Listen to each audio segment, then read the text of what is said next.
मराठवाड्याचा पाणी प्रश्न दिवसेंदिवस पेटतोय. यावरून प्रांतिक वाद गंभीर स्वरूप धारण करत असताना आता गंगापूरचे भाजप आमदार प्रशांत बंब यांनी पुढाकार घेतला. येत्या आठवड्यात ते मराठवाड्यातल्या सर्वपक्षीय नेत्यांची बैठक बोलवत आहेत. त्याबाबत त्यांच्याशी बातचीत केली आमचे प्रतिनिधी विशाल करवळे यांनी. जायकवाडीला पाणी सोडण्याच्या मुद्द्यावरून राज्यात जणू युद्धाचे प्रसंग निर्माण झालेले आहेत. दोन्ही बाजूंच्या नेत्यामध्ये शाब्दिक बाचाबाची रंगते.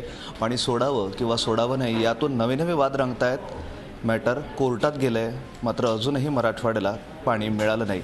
मात्र एक गोष्ट सर्वात महत्त्वाची म्हणजे पश्चिम महाराष्ट्रातले आणि उत्तर महाराष्ट्रातले सगळे नेते मराठवाड्याविरुद्ध एकत्र आले आहे आणि पाणी सोडू द्यायचं नाही असा पवित्रा त्यांनी घेतला आहे. या तुलनेत मराठवाडा कुठंतरी मागे पडतोय आणि याच प्रश्नाचं उत्तर देण्यासाठी भाजपचे आमदार प्रशांत बंब आपल्यासोबत आहे.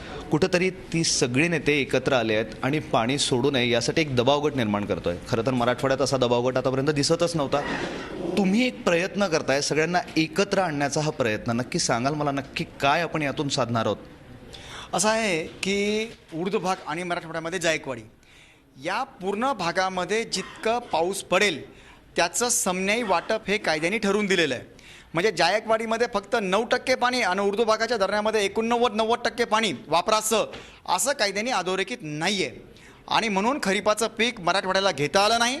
750 आत्महत्या शेतकऱ्यांच्या झाल्या दुर्दैवाने. तरीही सर्वपक्षीय नेते मराठवाड्याचे एकत्र येऊन नाही बोलले हा भाग नक्कीच आहे.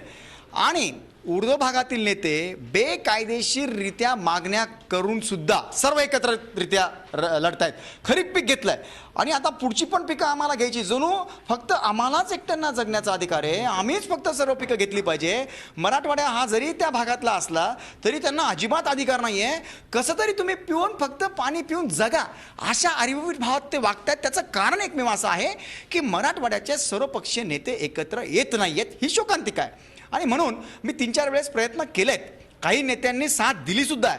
पण आता पुनश्च एकदा जर निर्णय काही चुकीचा आला तर हा शेकडो वर्ष मराठवाड्यामध्ये असर करू शकतो आणि नक्षलवाद पसरू शकतो मराठवाड्यामध्ये. म्हणून मी येत्या 1 तारखेला सर्वपक्षीय नेत्यांना, माननीय खासदार, आमदार, महापौर, नगरपालिकेचे अध्यक्ष, जिल्हा परिषद अध्यक्ष, सभापती यांना सर्वांना एकत्रित येऊन नेमकं काय आहे, मी जर चुकत असेल तर मी मागे येतो किंवा आपली जी काही मागणी कॉमन असेल त्या मागणीला आपल्याला पुढे न्यावं लागेल. व्हिडिओ जर्नलिस्ट मोहम्मद तौकीबसह मी विशाल करवळे, झी मीडिया, औरंगाबाद.